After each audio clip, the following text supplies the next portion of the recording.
Ano ang extent ng maaaring maging repercussion ng ginawa ng Smartmatic na ito na hanggang Sa kakontrata nila, ay pwede po namin i-hold yung performance bond nila na 10% ng mga billion pesos. Ilang billion na hindi nyo ibibigay? Oo, pwede pong i-hold namin yun hanggang hindi matapos yung investigasyon. So, pinupurso nyo ba talaga na wag na silang makasali pa sa mga darating na bidding? Hindi po yun accurate? Ako lang ang boboto doon. Dapat to majority mag-decide dyan kung i-disqualify sila. But do you... Well, I'm thinking about it. So ito ho, isa sa maaari ninyong palutangin po dito para kumbaga madala itong ganitong situation? I just want them to know na serious po kami dito sa pag-imbestiga. Kung ginawa nila ito dati at walang nakapuna sa kanila sa komisyon, ngayon po, seryoso kami. At hindi po dahil ako lang isa nakikita nyo sa media, hindi po ibig sabihin na ako lang isa ang may ganitong posisyon. Let's say there's another building and magsali sila. Siyempre, yung sa qualifications nila at past record, uungkatin namin ito. Kayo ay nanungkul... Pag nalaman ho namin na nagsinungaling yung Marlon Garcia sa amin, mas mabigat po ang parusa o penalty. Ano ho ba yung maximum na pwedeng tingnan penalty dyan? Performance bond, i-hold namin hanggang ano. Tapos meron din pa silang mga ibang sinisingil eh.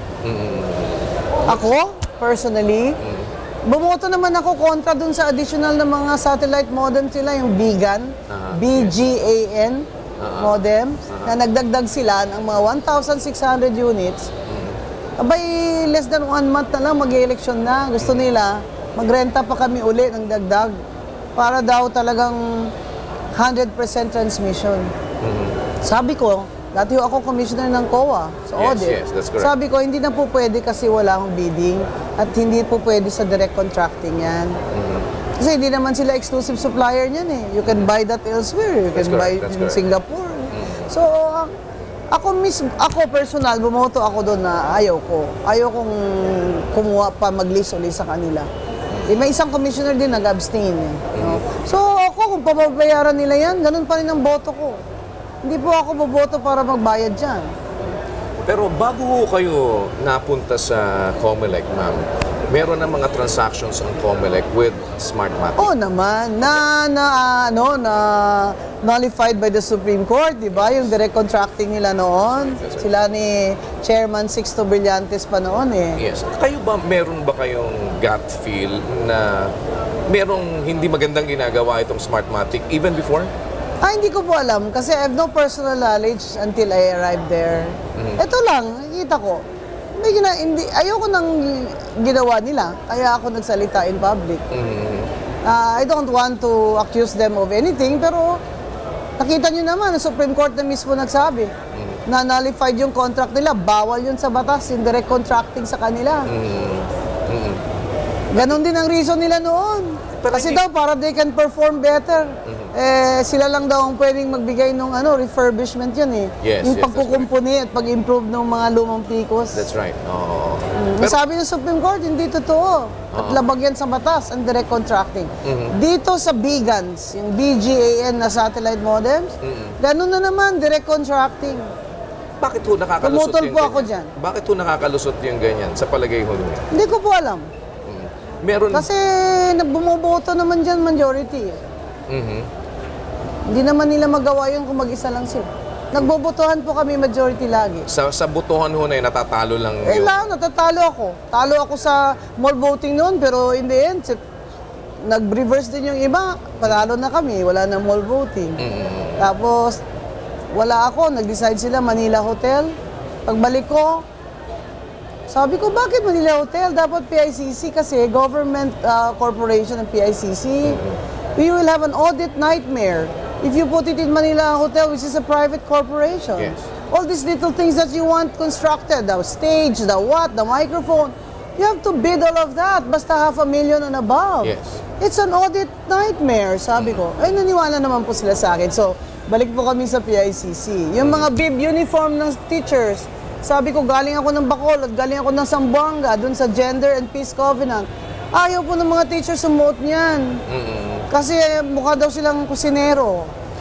So, nagpalit Kusinero na. mo, nagtitinda ng ano. Oo, basta. Nagpalit na naman. You know, hindi naman po kami yung... As you can see, we are very reasonable people. No? Kayo ho ba lahat yun? Nagpalit na naman at sabi, ay, ayaw na namin yan kasi 26 million yan. Yung mga uniform ng Board of Election Inspectors, di naman kailangan. Yes. Kasi pagbalik ko po, galing po ako sa overseas voting, alam niyo naman ako. Pagdating ko, in-audit ko ulit. Tinitingnan ko, ano man pinasabang wala ako, magkano.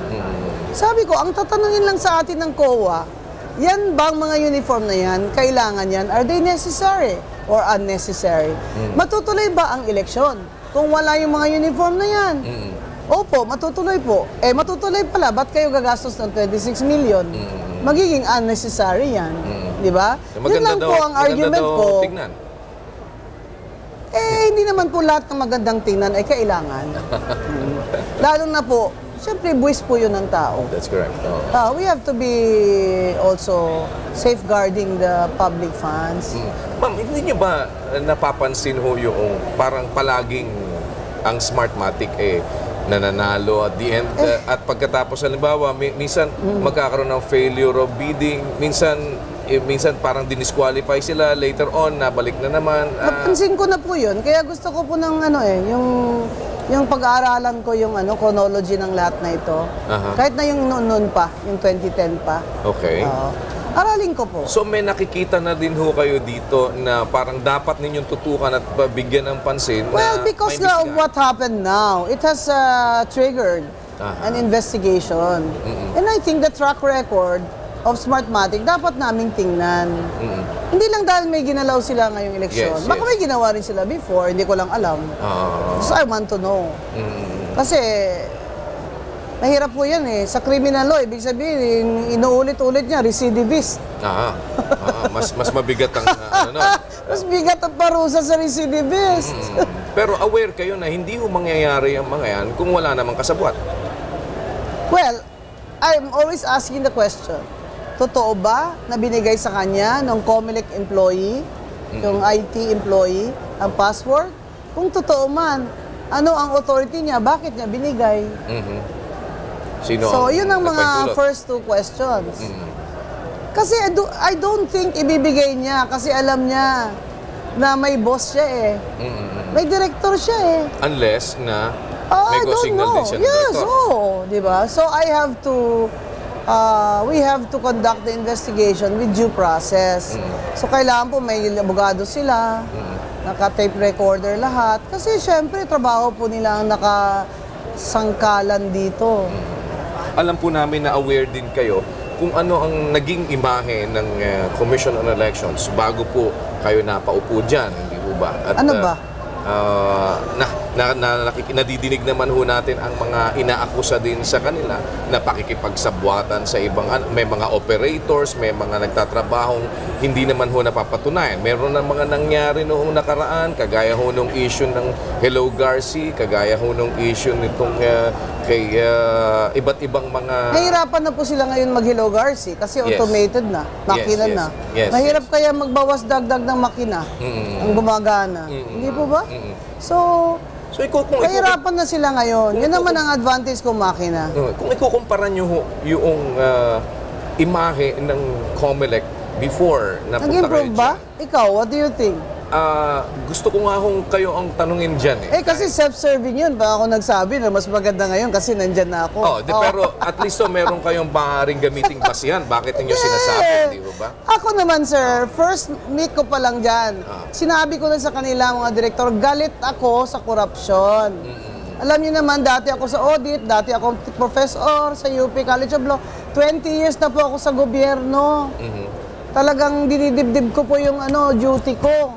Na dapat ay walang korupsyon, dapat simple tayo at i-guard natin ang public funds.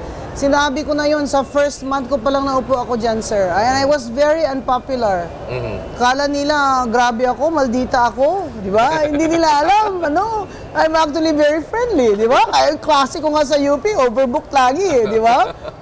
Kasi gusto-gusto ko ng mga bata. Iba naman yung maldita sa nagsiseryoso sa trabaho. Teacher po ako, sir. So, dapat matuto sila. But, to their credit, sir, yung after that, okay ang performance ng mga direktor. Lagi na silang nagsa-study bago sila pupunta ng NBank kasi nagre-recitation ako eh. Pag hindi makasagot, sabi ko, 5 ka na naman ha, direktor. Tinatanong ko, anong batas dyan? Meron kayong meron kayong recitation, graded recitation. So, naging na po. Pero on a lighter note na, pero alam na nila kung ano ang patakaran ko, ano ang mga prinsipyo ko.